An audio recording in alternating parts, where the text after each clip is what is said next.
Surprising absolutely no one unless the themes of the actual series went way over your head, but the initial pitch for WandaVision was to explore all the stages of grief. Now, as the series got to scale back a little bit due to a pandemic and having to reshuffle some things, majority of that idea was kept, but they did of course have to change some elements. So let's hear about the initial pitch and ultimately what we got.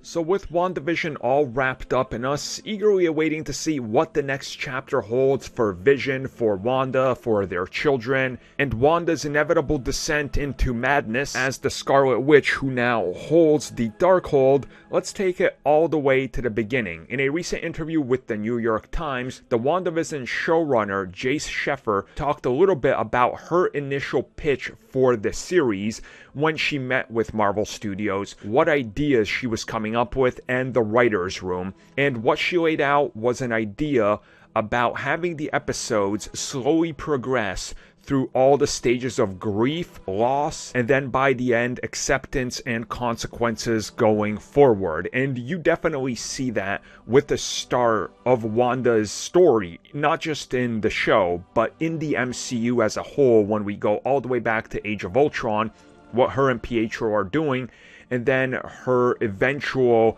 acceptance of being the Scarlet Witch. What does this mean? All the things she went through to lead her to the end where she's standing there, she accepts it, reality pulls back, she loses everything, and now it's sort of going to restart again, I assume, but in a different level, because by the time the series ends, we see that she's not given up yet.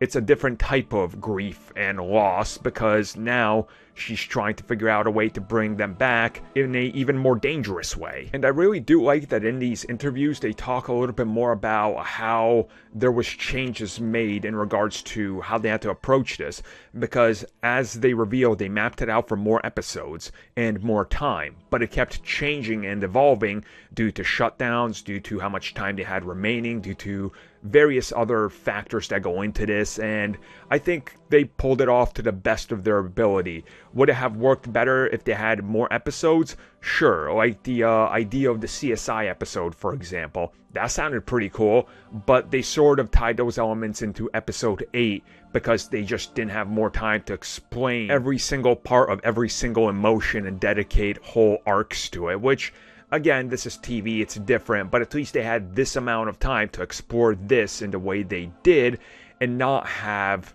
a limit of a movie that's 2 hours and you have to structure it as a movie. Because let's be real, this series would have never been greenlit as a film.